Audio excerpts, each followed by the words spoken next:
Alors, bonjour tout le monde. Donc, pour l'exercice 26, donc, soit K, donc un entier appartenant à N, on va noter par K indice, grand K indice, petit K de X, c'est l'ensemble donc, des polynômes de degré inférieur ou égal à K. Donc, au départ, donc, on a grand K, donc c'est le corps dans lequel on travaille. On a dit toujours K, c'est R ou C. Donc, K, c'est R ou C. Donc, parfois, on travaille sur K avec K égale R. Parfois, on travaille avec K égale C, l'ensemble des complexes. Donc, tous les deux munis de l'addition et de la multiplication qui sont connus. Donc, pour un petit K, un entier N, donc on note par K indice petit K de X entre crochets. Donc c'est l'ensemble des polynômes. Donc c'est l'ensemble des P, tel que P est un polynôme. Et deuxième condition, le degré de P inférieur ou égal à K. Donc on a déjà étudié les polynômes dans le premier semestre. On a vu donc leurs propriétés. On a vu la définition du degré, donc c'est la plus grande puissance qui apparaît dans l'écriture de P à coefficient non nul. Donc maintenant, donc si on prend M et N, deux entiers N, deux entiers naturels, avec M inférieur ou égal à N. On va montrer que Km est inclus dans Kn de X. Et en plus, on va montrer que Km de X est en fait un sous-espace vectoriel de Kn de X. Qu'est-ce qu'on a vu? Donc on a vu d'abord, on a vu que l'ensemble, donc K de X, l'ensemble de tous les polynômes, c'est l'ensemble des P tel que P est un polynôme de degré quelconque.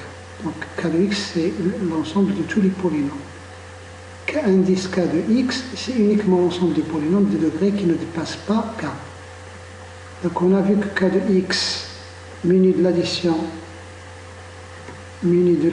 entre les polynômes, et la multiplication d'un polynôme par un scalaire, donc muni de l'addition entre les polynômes,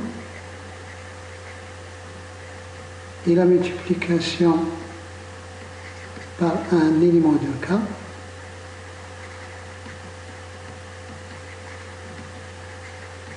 multiplication par un élément de K, un scalaire.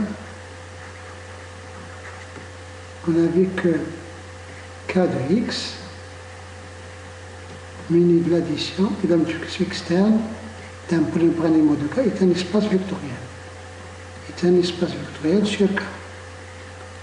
Ça, on l'a déjà vu. Donc, premier point, si on prend K indice K avec K appartenant à N, ça est une partie de K de X.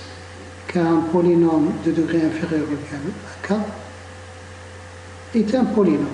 Deuxième chose, si on prend le 0 de E, donc E c'est l'ensemble de tous les polynômes. C'est donc le polynôme 0 dont tous les coefficients sont nuls. Donc le polynôme 0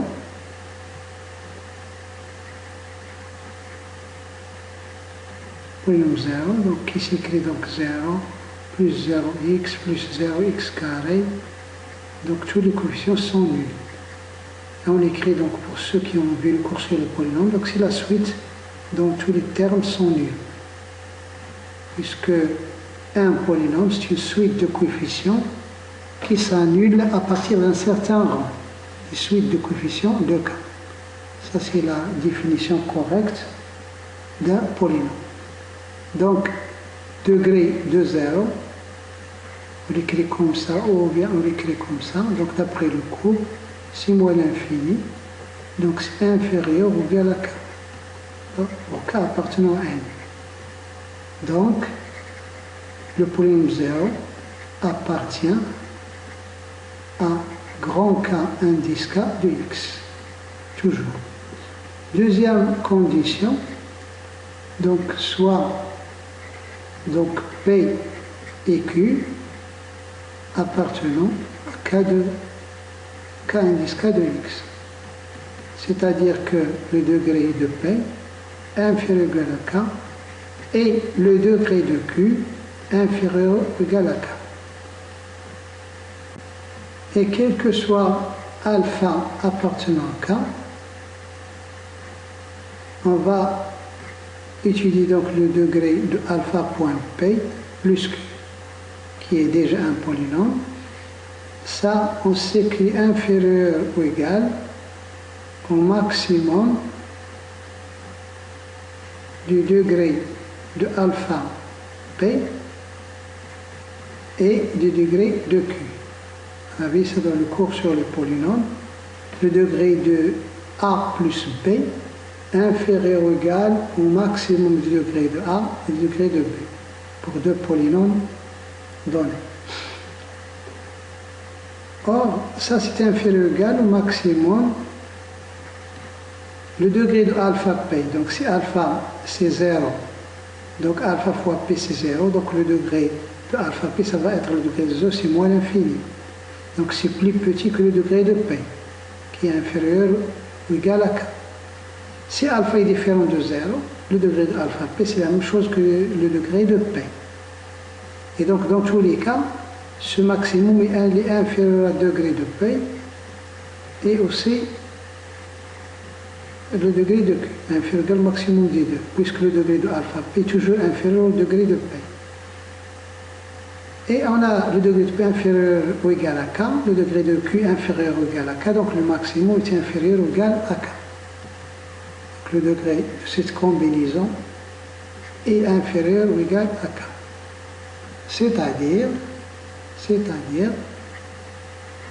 que le polynôme alpha P, la combinaison alpha P plus Q, donc est un élément de K indice K de x. Si on a P et Q qui sont dans K indice K de x, alpha appartenant à K, on a cette combinaison qui reste dans K indice K. Ce qui veut dire, en plus de ce qu'on a vu avant, le polynôme 0 appartient à K indice K de x, ainsi l'ensemble des polynômes de degré inférieur ou égal à K à coefficient dans K est un sous-espace vectoriel de K de x. Ceci, quel que soit K, pour n'importe quel K appartenant à N. En plus, ou bien ensuite, donc, si on prend un M inférieur ou égal à N, avec tous les deux Mn dans des entiers, qu'est-ce qu'on vient de voir? On vient de voir que K indice M est un sous-espace vectoriel du grand espace K de x, l'ensemble de tous les polynômes. La même chose, K indice N de x est aussi un sous-espace vectoriel de K de x. Tous les deux sont des sous-espaces vectoriels de K de x. Et donc, ils sont des espaces vectoriels. Et donc, Kn de x est un espace vectoriel pour les lois induites. Est un espace vectoriel sur K. Pour la somme des polynômes et la multiplication d'un polynôme par un scalaire. La même chose, Km de x est aussi un espace vectoriel sur K. Donc, lorsque M est inférieur ou égal à N, on a K indice M de x est inclus dans K indice N de x, car donc, quel que soit P appartenant à Km de x. Donc on a deux choses. On a P est un polynôme, et le degré de P est inférieur ou égal à M. Donc, comme M il est inférieur ou égal à N, donc P est un polynôme, et son degré il est inférieur ou égal à M qui est inférieur ou égal à N. D'où le polynôme P va être donc Kn de x. Donc tout polynôme qui appartient à Kn de x, il appartient à Kn de x. Ce qui veut dire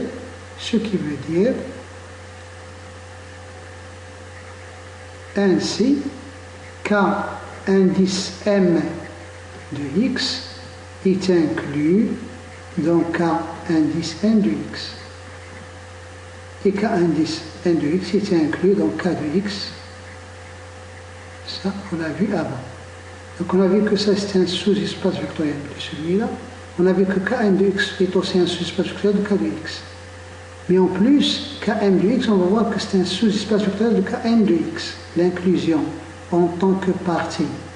On vient de le voir lorsque M est inférieur ou égal à M. En plus, on a la propriété petit i, le zéro des polynômes, le zéro de E, qui est le polynôme 0, il appartient à Kn de x, il appartient à Km de x, Et deuxième chose, quel que soit P et Q appartenant à Km de x, quel que soit alpha appartenant à K, on sait que alpha point P plus Q, il reste dans Km de x. Et puisque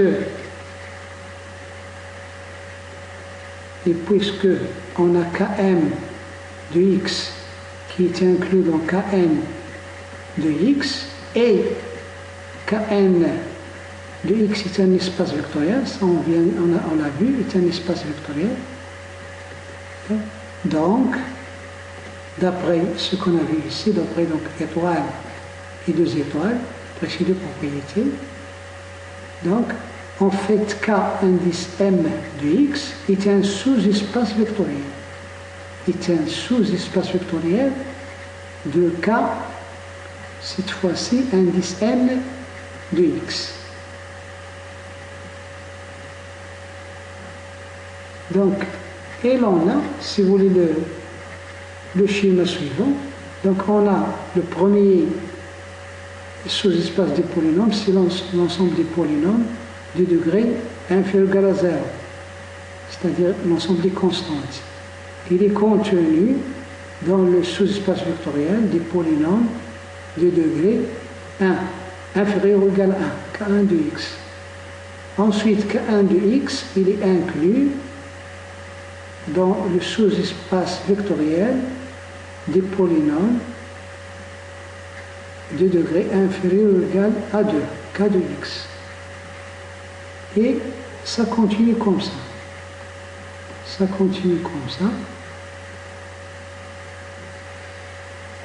Donc ça, c'est contenu dans, si vous voulez, K3, indice 3 de x. Et tout ça, ça va continuer pour être inclus dans le grand espace qui va être K de x, l'ensemble de tous les polynômes. Donc tous les sous-espaces de la forme K indice N de x sont contenus dans K de x. Donc là, si vous voulez mettre ça en rouge, donc l'ensemble de tous les polynômes, il contient tous les sous-espaces vectoriels K indice N de x.